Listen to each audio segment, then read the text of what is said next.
Y'all saw the young lady that had the plantation uniform outfit on with the little white girl and the dog? Okay, well, she goes back to make a video saying, "What is the problem? Baby, we concerned. We trying to make sure you are okay. All right? This is out of love. And even if something is it's good and it's okay, it's still not a good look. So you might not know what that looks like. You could go in a store right now, walk in Walmart with your dog, the little girl, and that outfit on. People gonna still give you a look. Okay? So when these people are making videos, they just trying to make sure that everything is okay with you. And she go on and make a video and say this is her work uniform. And even if that's your work uniform, baby, they're trying to make you look like a slave. You might need to go find you somewhere else to work. And I'm not being funny. That's not just the uniform. Where did she even get that from? She has the little thing on her head and it just looked like it just looked like 1929. I didn't even know they still have those type of clothes around. If y'all haven't seen it, go look it up. Go see. And she was like, "What is wrong with y'all? What is the problem?" Baby, you might need to see what we see. Okay? Where's your mom? Where's your dad? You know this TikTok, we are the aunties and the uncles, and we gonna be nosy, okay? We gonna find out what we need to find out. We don't mind our business over here. Hugs and love. Y'all be blessed, J-Lo. Go look it up. So there's a story that's going viral right now about a young woman who was dressed in plantation clothes, walking a dog, and had a little Caucasian girl beside her. And she actually went back on, I wasn't able to pull that video, but she went back on to explain that this is not how she typically dresses, but this is how she has to dress for work. And she is not a slave, and she does not dress that way intentionally, but she has to dress that way for work. Now, I'm going to share the video with you to see where she works and where she lives, and then we're going to talk a little bit more about it. So I had to Google because I'm like, wait a minute, what is Nevis? I never heard of Nevis. Nevis is a small Caribbean island. And this plantation, it was a real plantation, one of the oldest plantations on the island that still stands today. Like, when I heard the lady talking, I thought they was in somewhere in America. I was like, what the hell, Leonte?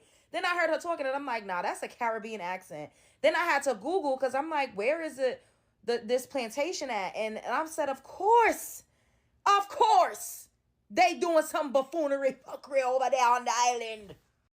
I wish we would. Now, I'm sure there's a couple of raccoons here that would do that, but I don't really know if we would really be giving it up like that. Literally dressed like we a goddamn a house slave, serving up the food to the white tea on a plantation. And I think it is so disrespectful to our ancestors that they have plantations and they call them inns, and people get married on a plantation. Could you imagine if we went to a concentration camp where the Jewish people was slaughtered at and held weddings and baby showers and was trying to go there for a vacation? Like, it's just so disrespectful to our ancestors to try to like memorialize plantations and make it something luxurious or something like you want to go there to vacation, or you want to go there to like, I just is it just me? Like, I don't think plantations should be sacred grounds. The things that people experience on those plantations, nobody should be stepping foot on there unless they're like doing maybe like a tour. But to celebrate there, to do celebratory practices, to have dinner, to be a group of white tea people getting served by black women in 2025, send the flood. What do y'all think? Is it just me? This pissed me off. Spread love is the Brooklyn way. Because what? Okay, the correct pronunciation of that territory is Nevis. It is actually St. Kitts and Nevis. They are both independent countries that received their independence from the United Kingdom in 1983, I believe. Now, what we need to understand about the Caribbean, because I know a lot of people really don't understand how the Caribbean operates when it comes to the colonialist mindset, but there's a lot of colonialist or colonizer activity that happens all over the Caribbean. And that's whether you're independent like Haiti or you are still underneath British or American rule, like let's say the BVI, or in my case, U.S. Virgin Islands. The reason for that has to do with the fact that Black American experience when it comes to dealing with white America or the Caucasian society is completely different than the structure that is set up in the Caribbean. It's completely different. So whereas Black Americans are used to combating and going against dealing with the oppression and the racial stigmatization every single day, Caribbean people did not have those type of dealings for a very, very long time. So what I mean is that once Black people gained their independence during slavery, they were always in the Caribbean. Black people were always the dominant of society, always. So dominant in terms of leadership, in terms of position, in terms of power for a very long time. So they did not understand the psychosis or the psychology behind white supremacy from one generation to the next, and the way that Black people have always dealt with in America, have always dealt with the institution of white supremacy. So it's passed from one generation to the next to understand that just because white people are in your space does not necessarily mean that they are your friends. Their intent oftentimes is to control. It's hyper control from the white supremacist mindset in America versus in the Caribbean, which is more so a newer concept. And I would say over maybe the last 50 years, there's been the colonialist mindset and a revival of that colonialist mindset throughout the Caribbean. Because of those gaps, you have generations of people in the Caribbean that don't understand how the institution of white supremacy works. They don't understand it, and that they have now become, even though they are the minority, they have become the dominant in society. They see whiteness as greatness, right? Just like when you go to Africa, you see a lot of the colonialist mindset there as well. Whiteness as greatness and blackness as a servant class. They see the ingenuity and technology that is pushed as though it's actually white owned and white operated, and they see white people as being the ones with power, influence, affluence, and intellect.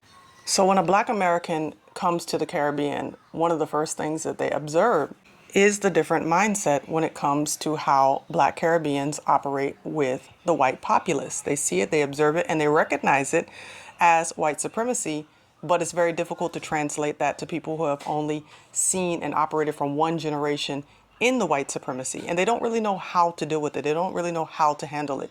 So we're looking at this and saying the optics of this look really bad. You're working on what would be a plantation and you are wearing slave clothes, and you don't see the optics of this as being very bad.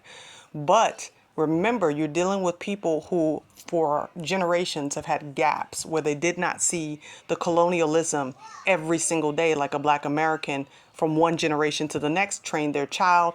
This is what the institution of white supremacy looks like, and this is what you need to be aware of, the microaggressions, the macroaggressions. So I just want to bring clarity to that whole situation and dynamic of the mindset when it comes to a Black American versus a Caribbean or continental African concerning the colonialist powers. Now, with that in mind, we also do need to educate our Caribbean brothers and sisters so that they'll be able to see how these optics are intentionally put in place by white supremacists to keep us as the servant class and keep them as the owners, keep them as the plantation holders.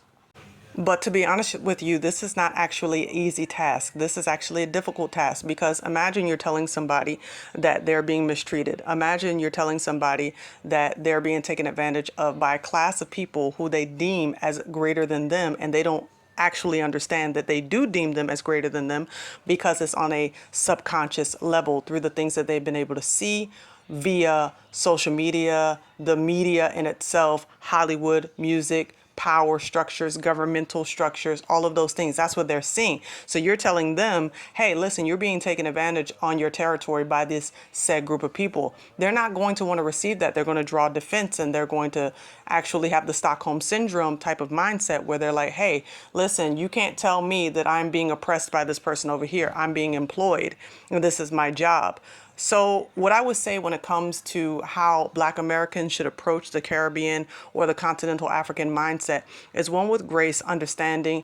And this is one of the reasons why it's extremely important that the awakening takes place throughout the Caribbean, throughout the tropical West Indian landscape, because until Yas people are completely woken up to the four corners of the earth, we're going to see this type of behavior. We're going to see these types of interactions where it's continuously promoting the colonialist powers above our people and keeping us in a servant class mindset. But praise Yah that He is waking our people up in the Caribbean. He is helping them to understand who they are outside of just their small territory or their identifiers such as Caribbean or West Indian. They would know that they are the descendants of Abraham, Isaac, and Jacob as the true Israelites or the true children of Yasharel. In any case, let me know what you think in the comment section below. Like, share, and subscribe if you have not already done so. And don't forget to hit that notification bell on your right. Let me know what you think, especially if you're from the Caribbean and are in the awakening. I know that I had a sister who came on my channel and we were talking explicitly about this this mindset when it comes to Caribbean blacks versus Black Americans and the awakening. But let me know what you think, and I look forward to connecting with you all again soon. As always, stay resilient. Yah bless.